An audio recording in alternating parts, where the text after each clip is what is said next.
ये सब तो ब्राह्मण क्षत्रिय वैश्य और शूद्र का वर्ण तो हम निश्चित करें हैं, पर परमात्मा के यहां से जब जन्म हुआ, मेरे देव अधिदेव महादेव ने जब अपना अर्धनारीश्वर स्वरूप का दर्शन ब्रह्मा जी को कराया, तो ब्रह्मदेव को दर्शन कराकर भगवान ने ये नहीं कहा कि तुम्हें ब्राह्मण बनाना है कि क्षत्रिय बनाना है कि वैश्य बनाना है कि शूद्र बनाना है। भगवान ने तो केवल अर्धनारीश्वर स्वरूप का दर्शन देकर कह दिया कि तुम्हें पुरुष और स्त्री का निर्माण,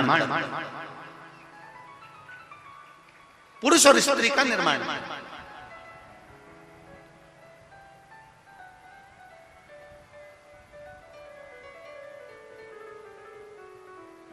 भगवान ये कभी नहीं कहे कि तुमको इसका निर्माण करना है। भगवान ने कहा तुम्हें पुरुष और स्त्री का निर्माण करना है, और पुरुष और स्त्री का जब निर्माण कर लो, पुरुष और स्त्री का जब निर्माण हो जाए और निर्माण करने के बाद उनको एक कर्म देना है कि तुम्हें परिवार का भरण पोषण कर कर भगवत भजन की ओर अग्रणी होना है। मृत्यु लोक में जन्म लेने के बाद, पृथ्वी पर आने के बाद में हमारा भी कर्म है कि हमें परिवार का भरण पोषण करना है और भगवत भजन करना है। हम ये नहीं कहते कि तुम अपना घर छोड़ दो।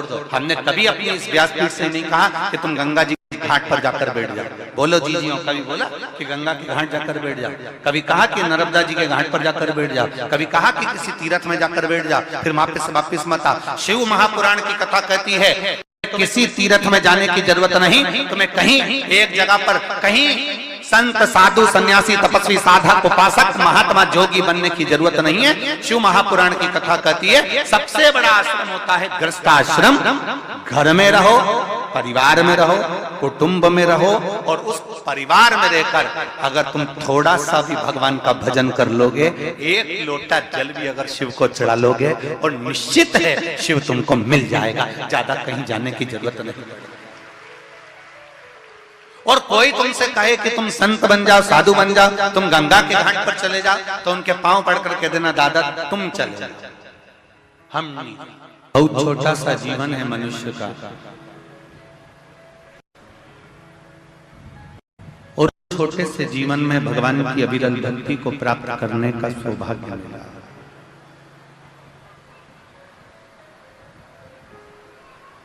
पहले भी कथा में कहा कि ये मानव की देह दो कारणों से प्राप्त होती है। एक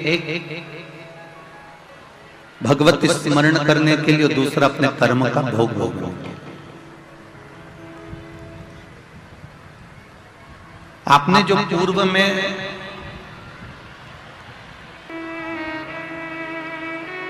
बड़ी मुश्किल से ये मानव की देह प्राप्त होती है, और दो कारणों से ये मनुष्य का शरीर मिला है। पहला भगवत भजन के लिए, भगवत स्मरण के लिए, और दूसरा कर्म का भोग भोगने के लिए। कि तेरी कृपा बिना न हिले एक वीणु, लेते श्वास तेरी कृपा से तनु तनु। आदरणीय राज्यपाल महोदय भी कह रही थी महामहिम कि जब कॉरिडोर का उद्घाटन हुआ तब आपका आगमन मध्य प्रदेश के उज्जैन महाकाल की नगरी में प्रवेश हुआ। हम तो कहेंगे ये महाकाल बाबा का आपके प्रति प्रेम है जो खींच कर उज्जैनी बुला लेता है। ये महाकाल बाबा का स्नेह है।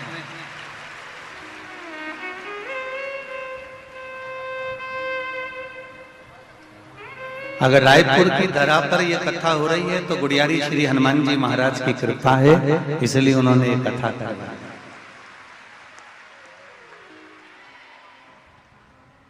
और कथा भी चुनी श्री हनुमान जी महाराज ने तो चंपेश्वर महादेव की कथा सुनी। कोई साधारण सी कथा नहीं है। राजिम हमारे छत्तीसगढ़ का हरिद्वार है, वो तीर्थ है जिसमें संपूर्ण देवता विराजमान है। कोई साधारण सी धरा नहीं है छत्तीसगढ़ का। और उस राजिम की 5 कोस की यात्रा में पंचकोसी में 5 महादेव विराजमान है और उसमें मूल जो महादेव है वो चंपेश्वर महादेव। कौन कौन गया है राजिम? कौन कौन गया चंपेश्वर महादेव? गए हो आप लोग? बहुत अच्छी बात है, रखिए। तो पंचकोसी यात्रा के अंतर्गत 5 महादेव का हमारे यहाँ पर वर्णन आता है, जो कि छत्तीसगढ़ के पंचकोसी के अंतर्गत श्री फड़िकेश्वर महादेव, दूसरे नंबर पर हैं चंपेश्वर महादेव, तीसरे नंबर पर हैं ब्रह्मेश्वर महादेव, चौथे नंबर पर हैं कोपेश्वर महादेव और 5वें नंबर पर हैं परेश्वर महादेव, पटेश्वर महादेव। ऐसे छत्तीसगढ़ की जो पंचकोसी है, छत्तीसगढ़ में राजिम की जो पंचकोसी है, महानदी की जो पंचकोसी है, उस पंचकोसी में 5 महादेव विराजमान।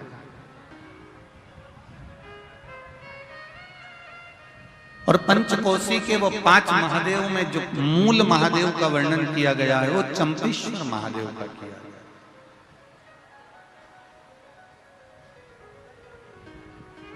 क्योंकि चंपेश्वर महादेव को किसी ने यहां पर स्थापित नहीं करा, चंपेश्वर महादेव को यहां पर किसी ने लाकर बिठाया नहीं है। जैसे 12 ज्योतिर्लिंग में भगवान शिव स्वयं प्रकट हुए हैं, उसी तरह से छत्तीसगढ़ के चंपेश्वर महादेव चंपारण में स्वयं प्रकट हुए हैं। यह कोई साधारण नहीं है।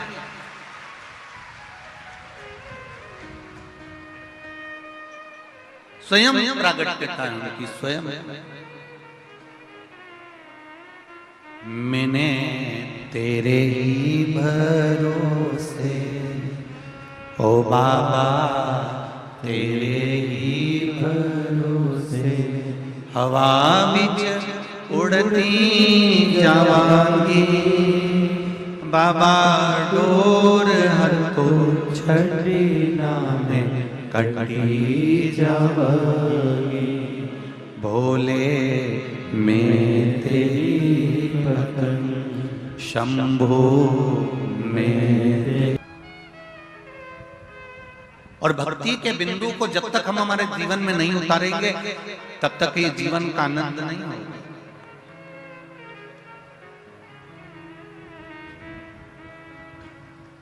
हर समस्या का हल, जरा जम के बोलो, एक लोटा जल। पर एक बात का स्मरण जरूर रहे, छल से चढ़ाया गया जल भी भगवान स्वीकार नहीं करते, भगवान उसको स्वीकार नहीं करते। सारी समस्या का हल एक लोटा जल है, पर छल से चढ़ाया गया जल भी मेरा शिव स्वीकार नहीं करता। आप भगवान को रिझाने के लिए, देवाधिदेव महादेव को रिझाने के लिए, आप भगवान शिव को रिझाने के लिए, भगवान की अविरल भक्ति में डूबने के लिए, जैसे मेरे शंकर, जैसे मेरे ओगरदानी, जैसे मेरे भोले, जैसे मेरे शिव एक सरलता का भाव रखते हैं, ऐसी सरलता का भाव आप में होना चाहिए।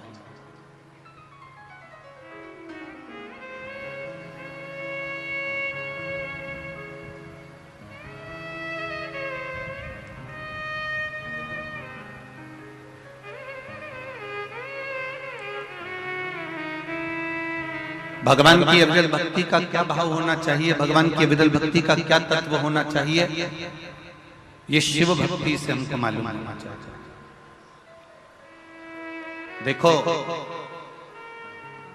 जमीन रोड पर अगर किसी का घर होता है ना तो उसकी बहुत कीमत होती है, और गली कूचे में होता है तो उसकी कोई कीमत नहीं होती। बोलो रे रायपुर वालों, सही है ना जी? रोड पर अगर किसी का घर होगा तो उसकी कीमत होगी, रोड पर अगर किसी की जमीन होगी, खेत होगा, प्लाट होगा तो उसकी कीमत होगी। पर शिव पुराण कहती है इंसान अगर रोड पर होगा तो उसकी कोई कीमत नहीं होगी, ये निश्चित।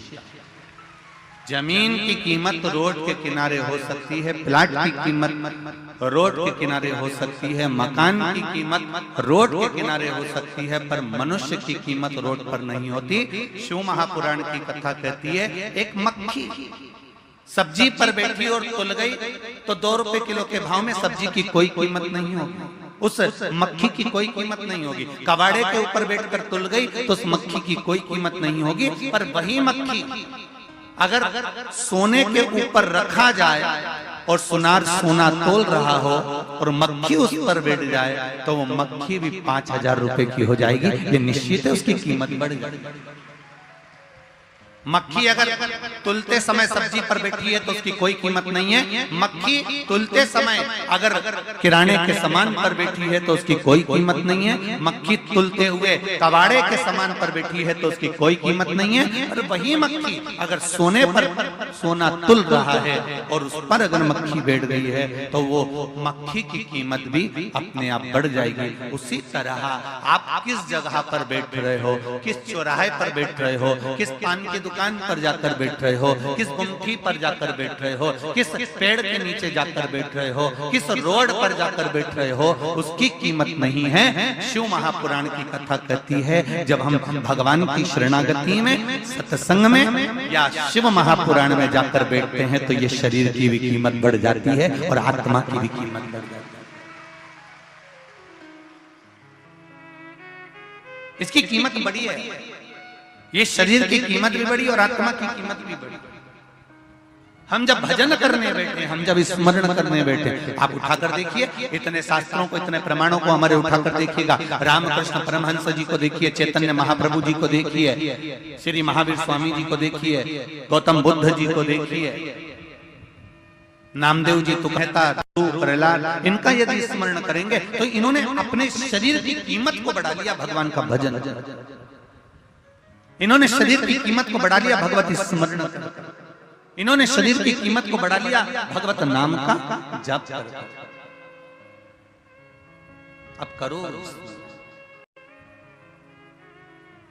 शंभु शरणे पड़ी मांगू घड़ी रे घड़ी, दुख काटो दया करी दर्शन आपको। इस शरीर की कीमत को हम जाने,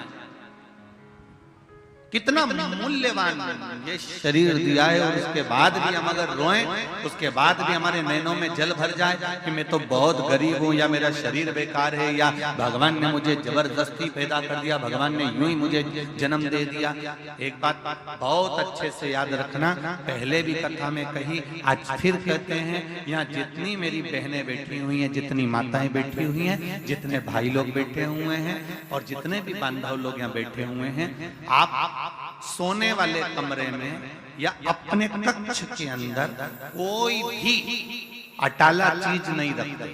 तुम अपनी अलमारी में हमेशा अच्छी चीज ही रखते हो, कीमती चीज ही रखते हो। जब तुम अपने कमरे में, तुम अपनी अलमारी में, तुम अपने कक्ष में, तुम अपने मकान में कोई भी अटाला सामान नहीं रखते तो जरा विचार करिए, ये पृथ्वी पूरी की पूरी मेरे महादेव का घर है। जब आप अटाला सामान नहीं रखते तो मेरा महादेव किसी फालतू को इस पृथ्वी पर क्यों रखेगा? जरा विचार करो।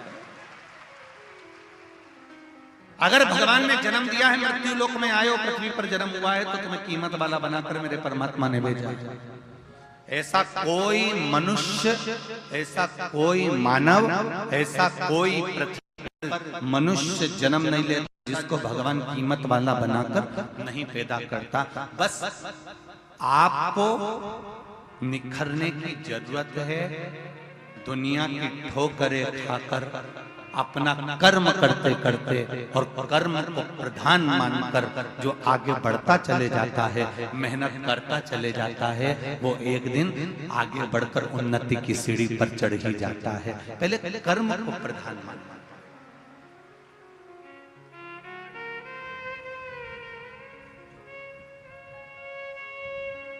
मेहनत करो,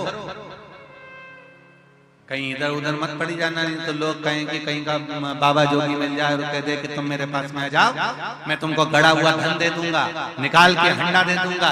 ऐसे के चक्कर में मत पड़ना, अंधविश्वास की ओर मत जाना। शिव महापुराण की कथा कहती है ना हमें अंधविश्वास की ओर जाना है, ना किसी ऐसे चक्कर में पड़ना है कि हमें गड़ा हुआ धन मिल जाएगा।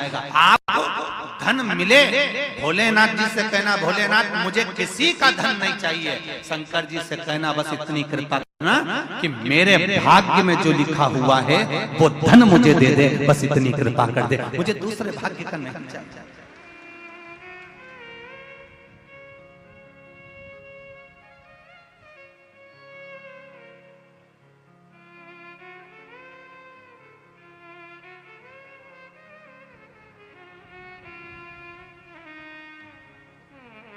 शिव भक्ति का एक रसतत्व, शिव भक्ति का एक आनंद। अभी कल की बात है, हमारे बसंत जी अग्रवाल जी कर रहे थे, गुरु जी 1 2 3 4 डूम लगवाए हैं, लगभग 4-5 लाख स्क्वायर फीट जगह में ये सारी व्यवस्था करी गई है। और लगभग इन चारों डूमों में मिला के ऐसा टेंट वाले और प्रशासन आदि का था कि लगभग 3 लाख पब्लिक इसमें बैठ सकती है।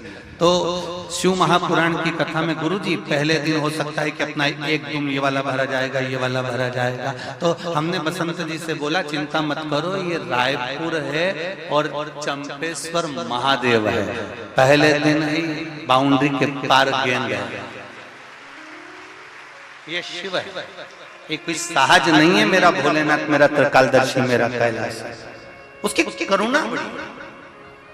भाई बहन जितने भी बांधव इस पूर्ण आनंदमय शिव महापुराण की कथा को 5 दिन श्रवण करने पधारे, उनसे एक ही निवेदन है, इस कथा को केवल यहाँ से सुना, यहाँ से निकाल दिया, बच्चा कुचा था कपड़े में से झटकार दिया, घर पहुंचे और लोगों ने पूछा कि कथा में गई थी तो क्या लेके आई, तो कह दे कि मैंने सुनी तो बहुत सारी थी पर याद बिल्कुल नहीं थी। तो निवेदन है ऐसी कथा मत सुनना कि यहाँ से सुनी, यहाँ से निकल गई, बच्ची कुची झटकार दी। कथा ऐसी सुनकर जाना कि एक साइड से पल्लू रख लेना, एक साइड से अंदर तो जाए पर इधर से निकले निकलना नहीं चाहिए, पूरी अंदर बैठती चली जाए, भरती चली जाए।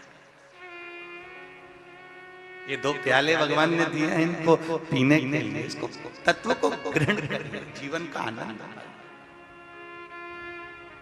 ये सुख है। पुण्य की, हमारे यहाँ छोटा बच्चा जब गुल्लक भरता फोड़ता है तो गिफ्ट लेकर आता है, ये पुण्य की गुल्लक जब फूटी है ना, तब जाकर रायपुर की इस गुड़ियारी हनुमान जी के मंदिर के प्रांगण में शिव महापुराण की कथा हुई। जब पुण्य की गुल्लक फूटी है कुछ अच्छा मिला है, शिव कृपा से।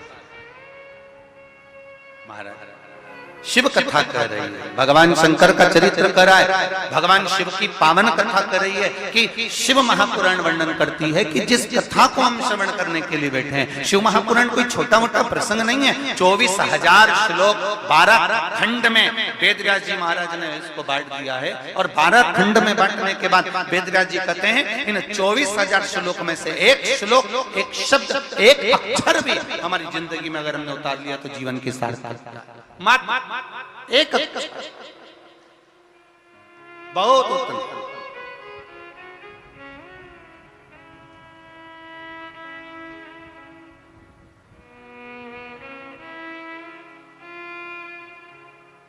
भगवान की भक्ति के लिए दिन रात, सुबह शाम,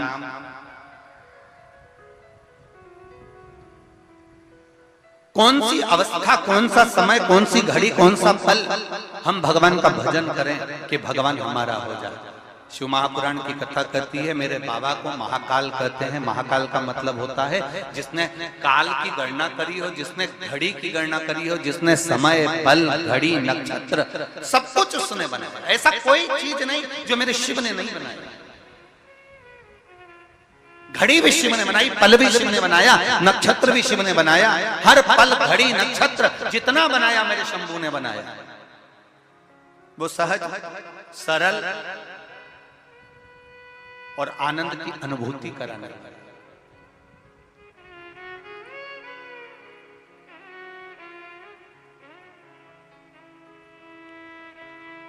वो निश्चितता सुख देने वाला है, इसीलिए हम लोग उसको बारंबार आनंद के साथ कहते हैं। बारंबार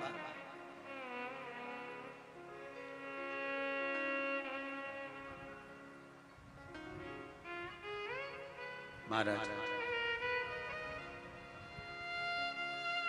शिव कथा कह रहे हैं। एक बिंदु चंचुला और जिसके जीवन का आनंद एक देवराज नाम का ब्राह्मण। वो देवराज नाम का ब्राह्मण जो ब्राह्मण कुल में जन्म तो ले लिया पर ब्राह्मण कर्म से वंचित रहा। एक